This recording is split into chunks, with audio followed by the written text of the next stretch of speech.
After learning the horrifying news that their house is a portal, Kathy and her family try to get a good night's sleep.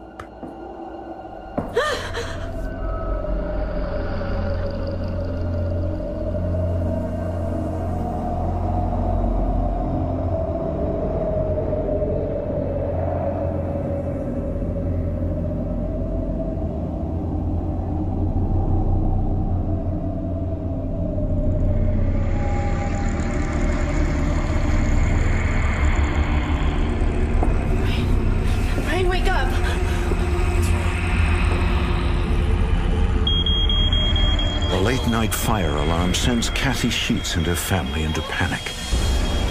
Michael!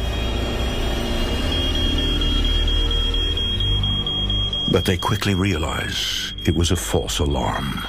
I went and checked the battery, and the battery's fine. It's an electric one with a battery backup. Went off for no reason. Michael? It's okay, sweetie. It's just a false alarm. But deep down, Kathy knows this is yet another sign of a demonic presence.